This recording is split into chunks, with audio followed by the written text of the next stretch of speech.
Preparing the live stream. We live. For the world, we were paid. Oh, enable screen sharing. Sorry, Alex. Live stream. We live. All right, let's let me do that. We were 30-second delay. Oh, enable screen sharing. Sorry, Alex. Live stream. We live. Oh, all right. Give me 1 sec. It's new rules. Done. All set. Right after.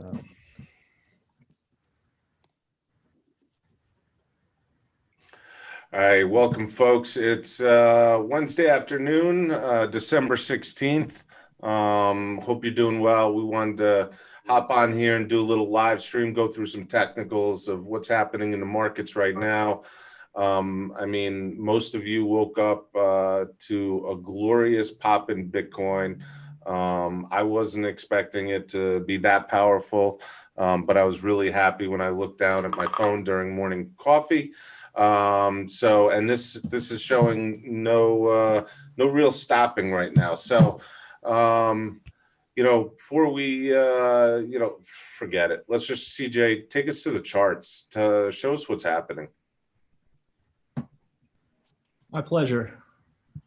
So hourly chart is pretty interesting here because we've just hit a sequential 9 as well as a countdown 13. So in the short term, this is very overbought, and I expect us to go down to at least 20,400. I think we've hit our top 4 today.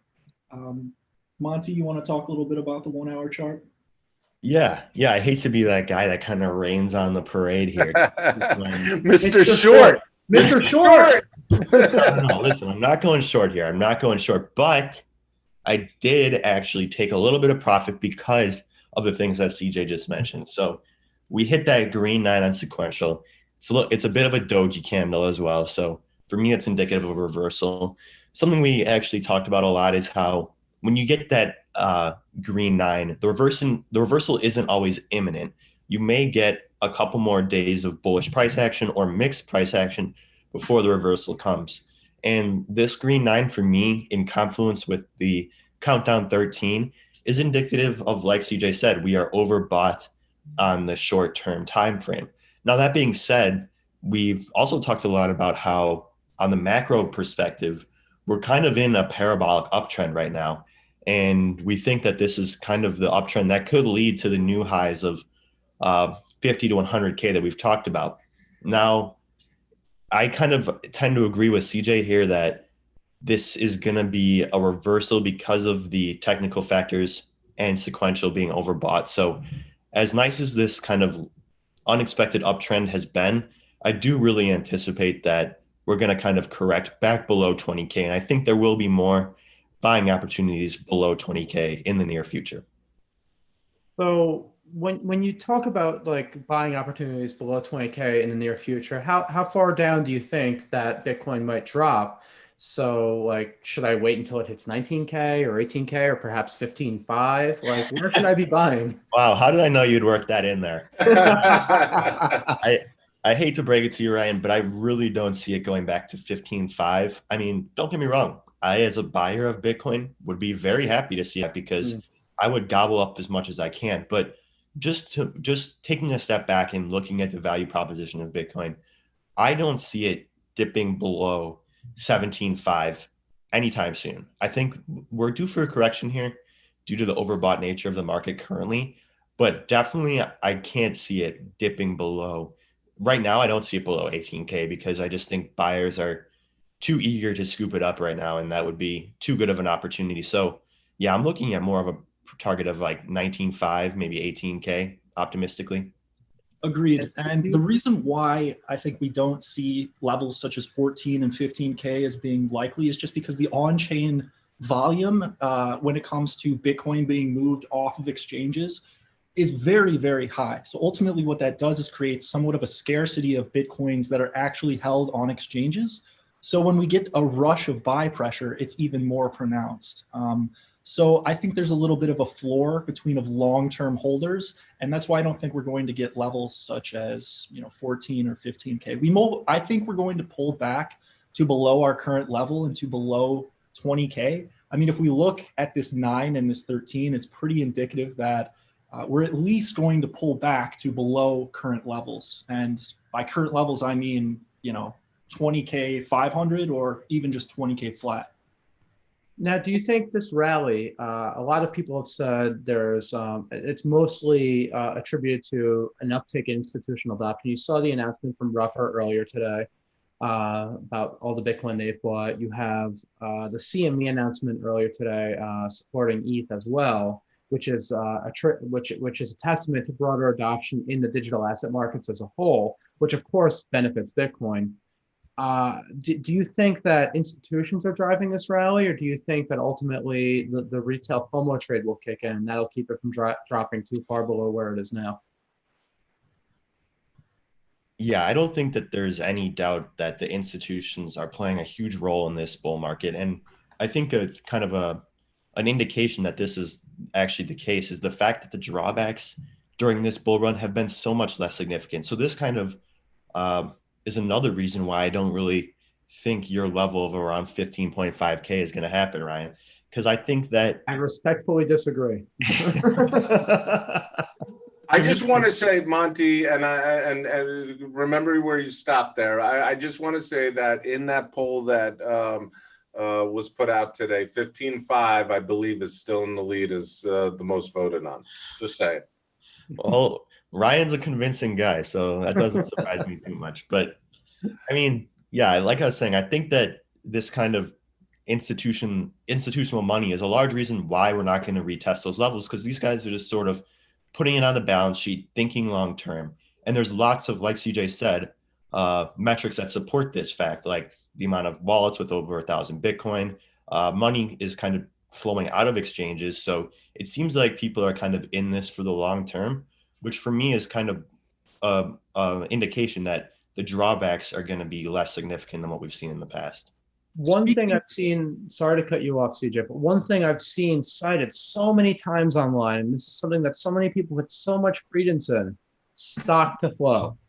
And they use that as justification for Bitcoin just mooning, right? We're all getting Lambos and islands. I mean, do you really think there's much behind that? Do you think that that's an accurate predictor of where we're headed in the near term or long term? Yes. Yeah, let's CJ answer this, because I know he's a firm believer, and so am I, in the stock to flow model. So okay. I mean, at the end of the day, these are just models, and when they prove to be faulty or not accurate, then obviously we just have to drop them and admit we were wrong. However, throughout Bitcoin's entire decade lifespan, this stock to flow model has been incredibly accurate, upwards of 95%. And I mean, if we think about the fundamental factors that cause price movements, the movements that we see on a daily basis are not necessarily random. They are in the short term, but overall, there is a broader fundamental factor that is driving Bitcoin, and it's going to continue to do so. And so, if we are to measure this stock to flow ratio and compare it where we have been in previous cycles, we are right on pace to be at a parabolic level upwards of 200K. I think that seems a little bit high, but I think 100K is matching up pretty nicely to the fundamentals that we're seeing. What's up, Rob? I see that you're joining late. Yeah, I just want to acknowledge Rob while he's standing over there in the pool house. Not to disacknowledge Rob, but you said 100K or 200K. When do you think that's a realistic time frame for that to happen? Yeah. That's quite a number. Rob, you put out on your channel 300,000 by the end of the year. This year? By 2021. Oh. No, tomorrow. Hey, my man. Yeah, that's a pretty ballsy prediction. Bold prediction. It was some story that we were following, and we ran the numbers, and I mean we could see how it was with market cap, and how much the circulating supply. But I still think I'm right in line with CJ. He talks about 200K and then 100K for the stock to flow. I've always said I believe it's going to be 150 in 2021. But to get back to the point about institutions, so I was listening to Alex Mascioli. He was on Kitco, and he believes that the prices are going to fluctuate somewhere. We're going to test 21, 22, which is kind of what we're doing right now. And then we're going to see 15 or 16, which is right in line with what Ryan talks about. 15.5, baby. It's going to happen. But what Monty and CJ said is about the volatility because of the institutions. Because that money that's coming in, like Michael Saylor said, I'm not selling. And a lot of those guys are not selling because they're very steady hands. However, I have to look back at these institutions. They're a lot smarter than all of us. And if they can make a play to where Bitcoin price gets reduced, then they will let that unfold so they can pick it up at a much cheaper price. And I talked about this today. I actually sold some of my Bitcoin today because I have an exit strategy. And I said, I will always do what I say I'm going to do. Because if you don't do that, then chaos rules your life and you are just susceptible to the ebbs and flows of emotions. So I said, this is what I'm going to do. And I did that thing. And of course, people said, you know, I am the dumbest person on the planet. And how dare you go against Bitcoin and you're this and that. And I think people get too emotional into it. But if you just take a step back and just like what CJ said, it's in the overall arching picture of what's going to happen, it's going to be 150, 200, 300K. But that's in the long term. And that's what institutions are betting on. But in the short term, there's so many factors that can fluctuate this price. I mean, there's people like me who've been in the game for a long time. We're going to sell. We're going to sell a little bit, and then MicroStrategy and Grayscale will pick it up, but it'll drop and you can pick it back up again. I'm of the same mindset, Rob. I got to be honest with you. Little tempted today to take a few profits and capture some on a downturn. It's compelling. Yeah, it was compelling. It's compelling every single day. My friend George called me up and he says, "Hey man, talk me off a cliff. Tell me not to sell." I'm like, "Don't you do something stupid? Don't you do it? Don't you sell everything?" And he said, "What should I do?" I go, "Just if you have an itch, just sell 10% of whatever your positions are, and then take some profits so you don't feel bad." But yeah, I mean, it is what it is. But I still think, I think it's funny because everybody here is right. I can see why Ryan will be right. I can see why CJ and Monty are right. But those institutions, man, they have an ability to pull that train back and go, we'll buy it on these dips and we'll wait for the bad news or this to come out. And that's why they're smart money. I'm curious, CJ, what's Hyperwave showing in a situation like this? Ooh. I don't think we are necessarily setting up for a hyperwave because we had just a long period of consolidation. So it doesn't really necessarily fit. But to your point about the bullish thesis, we had something very interesting that we saw last night and then again this morning in the options market. And so there's this stock called Riot Blockchain that is traded and it's very highly correlated with Bitcoin, obviously because their mining revenue is all their revenue for their company. But we saw a massive long call order this morning with a value of $2.5 million. So there are some serious players who are very, very bullish on Bitcoin in the interim, going up to a price of, about 21,000 or maybe even 22,000. Personally, I don't think we're going to go that high. I bought some puts on Riot during our last webinar for around January. I think we are going to come down within, the next few weeks, whether it's 2 or 3 weeks. But I think the market is going to cool down just a little bit. And so I decided to make that play on it because of it. So the average retail investor looking at this, seeing Bitcoin hitting another high, they haven't missed an opportunity to buy another dip, to buy at a bit of a discount before we hit that parabolic run to 150 or 200, like you guys are saying, before the end of next year, yeah? Well, I want to preface that, CJ, with Ryan. I think Ryan's correct in what he's saying. There's a couple people that are saying, listen, we're never going to see below 20 again. And there's always that crowd, right? And then, but there is a decent amount of people saying, listen, we were expecting 30% retracement on the price of Bitcoin $2,000 ago. Now we're expecting 40% retracement. And I don't think we're going to get to 22,000, 23,000 before that happens. Alex, when every time Bitcoin hits another high, though, you always have that segment of the population, that peanut gallery on Twitter, saying we're never going below this. And when you question why it will never go below X level, or why it will never go below 20 again, just a hunch. Oh, a hunch? Yeah, I've been checking it 10 times a day for the last 7 years, or some crazy number. The price. I'm a hunch analyst. It's my Okay. hunch to stock flow. Yeah, it's like, come on, man. Like, there's always going to be that segment of the peanut gallery that's like Bitcoin maximalist or crypto maximalist. Everything's going to move. We're all going to get Lambos and islands. But like realistically, I mean, people are going to take profit, and it doesn't mean it'll go to 15.5. I don't win any trophy or prize by it going down to 15.5. I don't want it to go to 15.5. I lose money if it does. But is this the last opportunity for people to buy at a discount if they're in the retail space?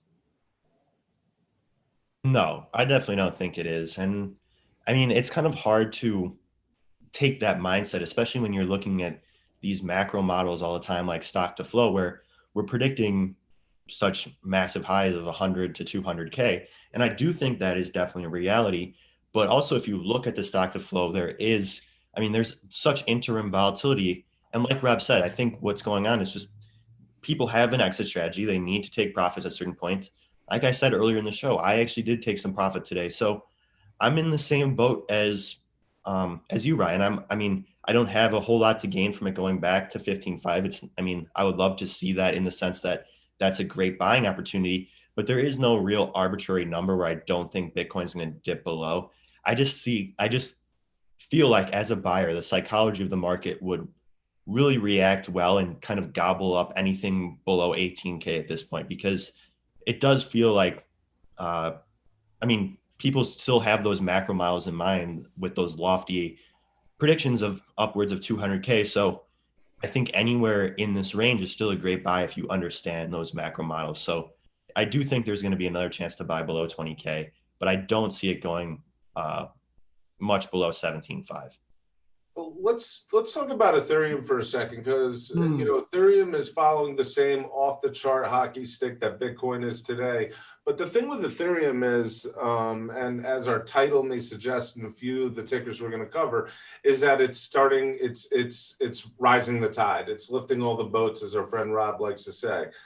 So it's carrying along the broader spectrum of the altcoin market at the top, and I think that's really interesting. I think that's giving everybody who always tweets about altcoin season a reason to jump up and down today. But we do have, go with Ethereum first before we go to some of those altcoins that are on fire. Yeah, so Ethereum is in a very similar state as Bitcoin, almost identical when it comes to the actual charting metrics.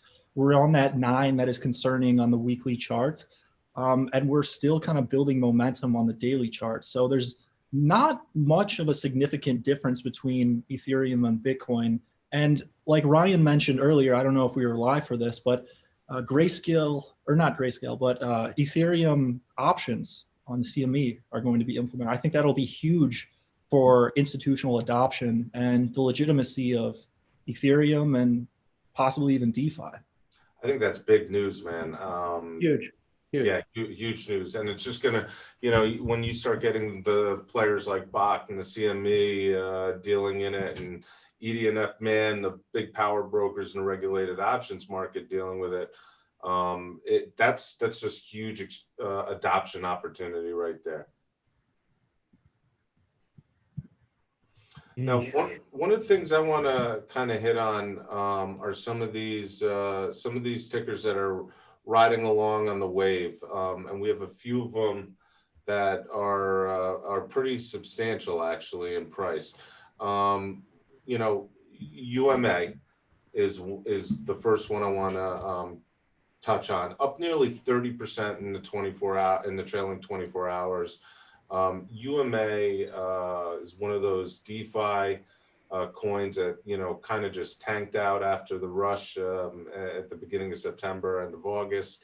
But it's not the only one. There's a couple of others that are starting to float to the top, but why UMA? Why is this one above all the rest? Because as I looked at, I mean, Sushi Swap, great little pump up nearly 9%. It's actually up over 80% in the last week. What's that? Sushi. Sushi? Wow. Yeah, it was up 75% last week. So if it's up 9% now, I mean, it's gone up significantly. Yeah, it's been good, man. It's $2.84 up from about $1.20, $1.25 6 weeks ago. Not doing so bad. It's up over 100%. So those are two DeFi players that are coming along. Rob, has this helped your DeFi portfolio out any? That's a good one. My thriving DeFi portfolio that I delve in all the time. No, I don't know. So like when I see Sushi, this is the thing that mystifies me about the markets. Who knew that Sushi would make this kind of turnaround? And what is the actual news that is going on? Because I cover the news every day. I haven't heard much about Sushi, but yet here we are, just like what Ryan said, that you're up 80%, 100%. Why? UMA, you're up so much. Why? Was there a partnership? Was there a new listing? Was there something else that happened? Why? Could it be the Yearn effect? Well, actually, could it be what's going on with Yearn? Right. So like people see what's going on with Yearn and they assume that Sushi might have a similar track. Ryan, there was a listing alert. There was a SigDev alert on UMA 24 hours ago. Kraken. True. Oh, listed on Kraken. Yep. Sure. Let me pull it up. But like when you see what's going on with Yearn and they're buying up what 5-6 different other DeFi startups in different spaces, including like an automated market maker, I can see why people might take a bet on Sushi because it's cheaper and it represents a lower point of entry. And they might think that it could be like the TJ Maxx to Marshall's effect, right? Like you have the copycat that does roughly the same business. If it's not quite the same, they have a similar outcome, perhaps. Man, that's when I lived in Vegas. I knew gamblers who had a better strategy than that. That sounds just awful.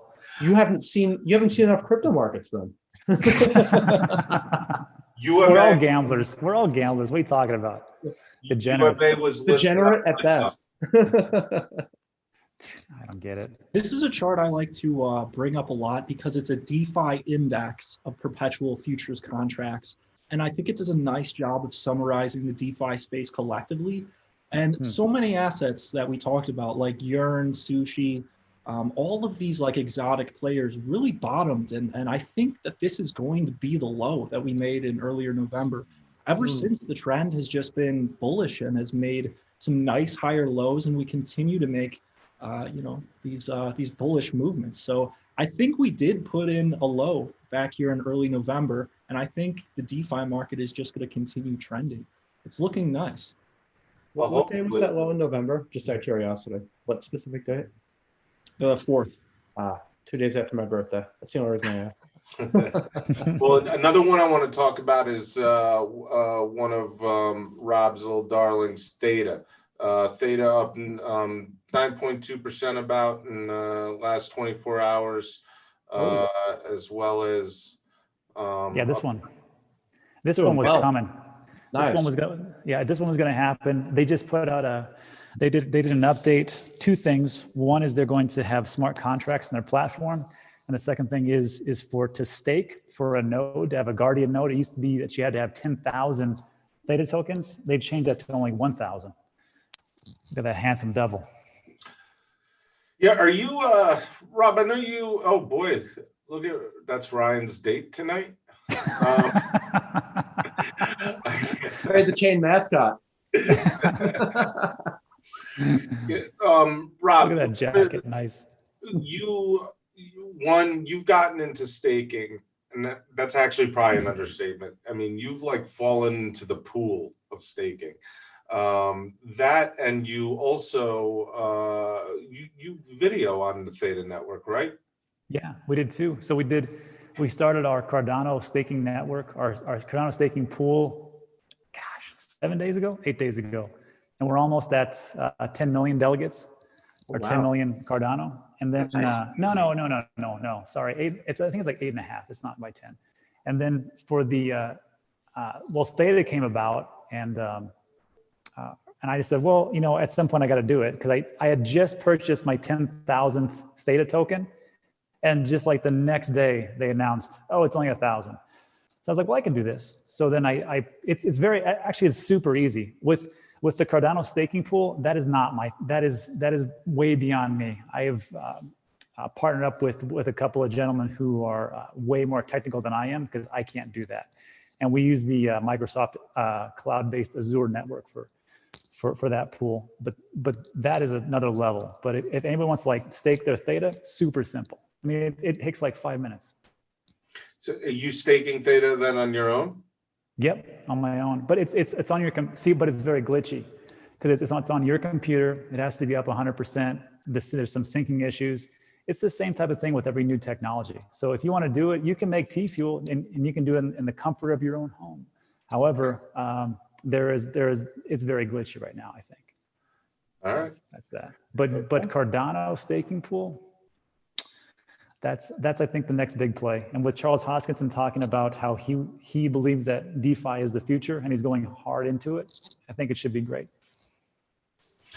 The another one I want to talk about is Swissborg, the CHSB token. So Swissborg is run by a couple of friends of mine, the Alex and Cyrus Faisal and Andrew over there, good cats over in Switzerland.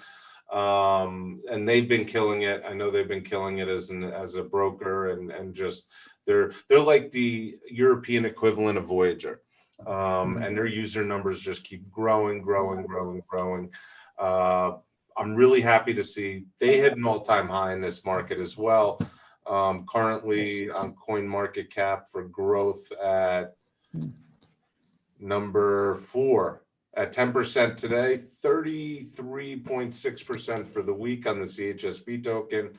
But this is just like Voyager or Celsius. This is where it's the power of the community too that gets behind it. And like the VGX token and the Cell token, you get that community behind it. You get markets that are in upswings like this, and these things just start hitting all-time highs. I mean, look at that, 10%.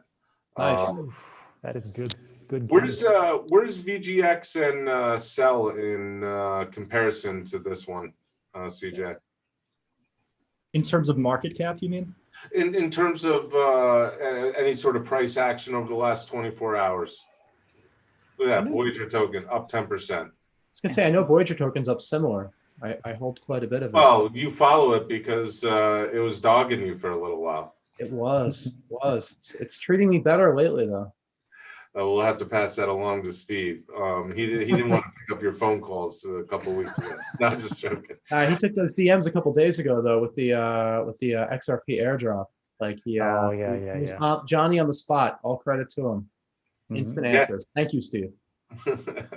Steve's a good dude, and that airdrop was actually a little confusing for some people. Where are we with Cell token? Let me get the Celsius chart up. And I apologize, CJ. I didn't give you a heads up on the Cell chart. It's all good.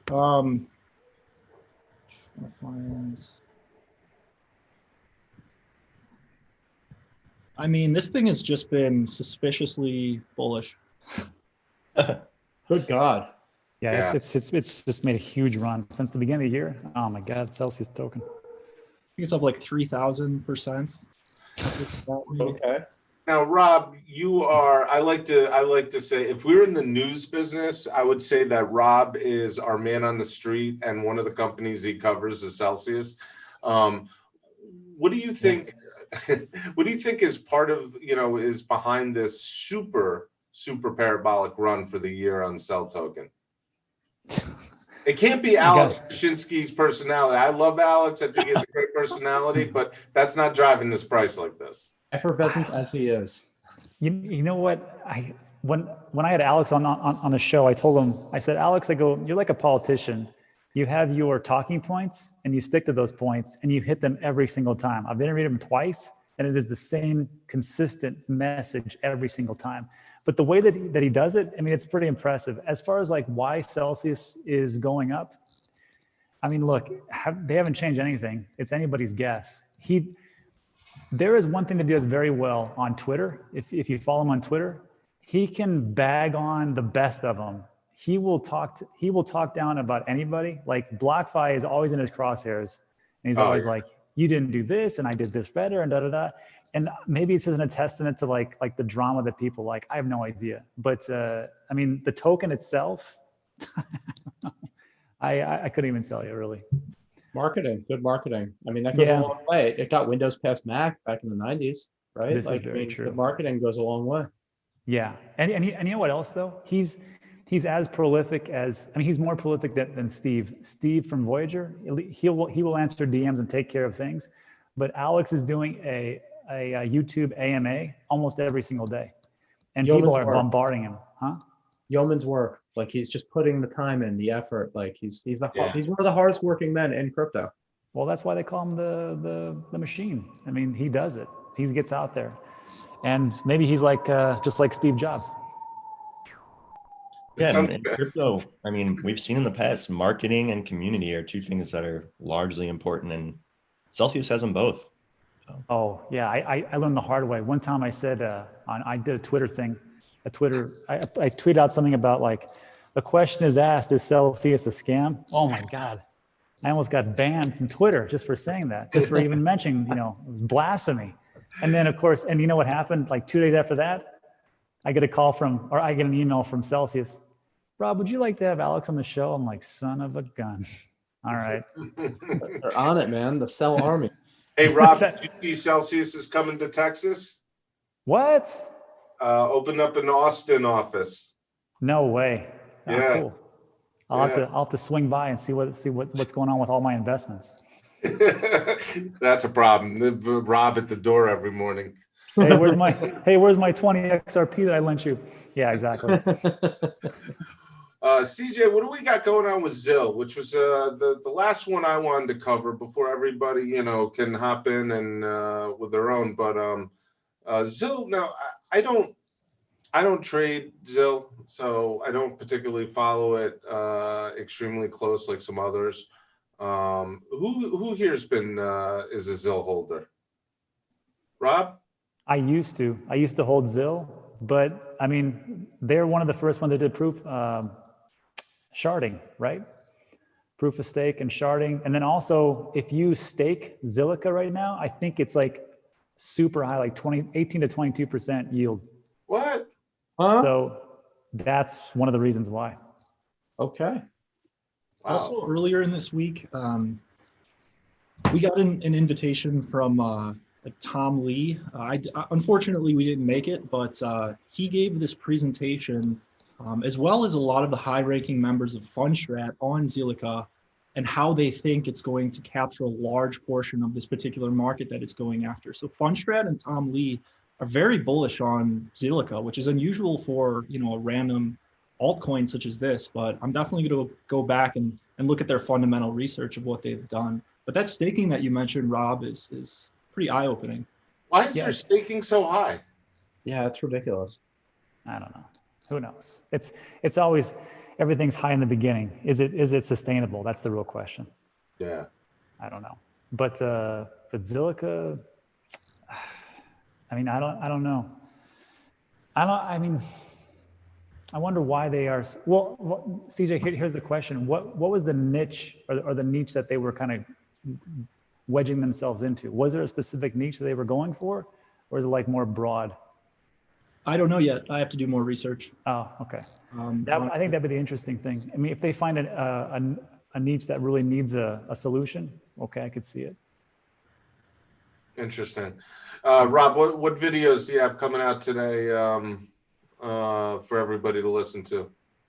Oh, you can jump on the bandwagon and hate on me today because I sold some Bitcoin, and then I can, yeah, that'll be fun. And then we've been doing giveaways. We did the 12 days of Christmas. So yesterday we gave away 2 Nano Ledger X's. Days before that was Stone Books. Then today we gave away an extra wallet, EKSTER. Nice. I might do a video today, but I'm getting kind of hoarse, as you can hear, because I've been doing like twice a day, but maybe that's it. I think I had enough today with people calling me the dumbest man on the planet for selling Bitcoin. I mean, I hear that on a daily basis, and I'm not selling Bitcoin. So you're doing okay. Not too bad. Unbelievable. CJ, Matt, Monty, what do you guys have going on over at Market Rebellion this week and next? Well, we just conducted our weekly webinar that we do each week, an hour long, where our community gets to ask any type of questions they want. We did a lot of fundamental analysis on Bitcoin, talked about technical analysis, same as what we did here. We've been publishing trade insights. We're going to continue to do that on our platform. And, we have our portfolio set up, so you can go and check that out and see our holdings at marketrebellion.com, and then just go in the crypto section. You can sign up for $1 to get these trade insights and our portfolio, as well as the platform, which will be integrated with Voyager once they have their desktop released in Q1 of 2021. So a lot of exciting things happening with that. So, we're a month in, we're still making progress, but we got a lot of ambitious goals coming forward. I'm looking forward to Voyager's desktop because that'll allow people like me to have like Market Rebellion, Trade the Chain, and Voyager on each screen, and that's creates a continuity. Yes, sir. Also, just want to plug Rob's danteachescrypto.com, which we are actually linking to in the tradethechain.com website, just because it's so helpful. And I didn't want to break copyright issues from just copying and pasting all this stuff. Yeah, I'll sue you. But I think you got like 2,000 members who signed up. It's free. Yeah, it's free. Up. Yeah, super simple. It's very easy to get people in when it's free. They're like, great, it's free. And then so I have that. And then we're doing a giveaway for Market Rebellion for you guys, I think in a couple of days. So check out the channel. And then I actually signed up last night for that because I'm gonna learn a little bit about trading. See if I can sound as smart as Monty and CJ. I just got my renewal notice, so I know I'm going on month 2 at Market Rebellion. See, there you go. All right, cool, very cool. Guys, thanks for hopping on. What's our current price right now, CJ, as we wrap it up? 20K7. 20K7. I Wow. mean, this thing is just not slowing down. It's staying above 20. Show of hands, who thinks that this thing will never see below 20 again? And that about sums up this episode. Say no. No way. Oh my God. All right, folks. Everybody, thank you again for hopping on. Rob, great to see you again. Monty, Thank you, guys. CJ, stay warm in Chicago. And Ryan and I are going to get ready for a blizzard tonight. The frozen we tundra have of our first Philadelphia. day. There's like 2 feet. There's like 2 inches of snow on the ground already in an hour. It's snowing in Philly already, Ryan? It's like almost white out. Like it's crazy. It's sideways and like it's accumulating all over the streets and sidewalks. It'll be up here in New York in a few hours then. Great stuff. Oh, CJ, what do you got? Oh, look at Under that. below us. I missed that view, CJ, from living in that building. Such a good That's such a crazy coincidence. You lived here back in the day. Yeah, man. I love that building. Such a great neighborhood. We could all just move into that building and then we could just film in one room together. Call it the COVID pack. My favorite thing about that building, really quick before we go, is when it gets super windy, it creaks when it like moves like an old ship almost. Like you can hear it creaking. It's amazing. The water in the toilet bowl, you can see it shifting around. Yeah, it's amazing. And I had a door open and close one time during like a super like crazy storm. Like I love that building. I saw a movie like that once. Didn't end too well. Oh my God. And these are the stories that make our live stream so interesting. Guys, have a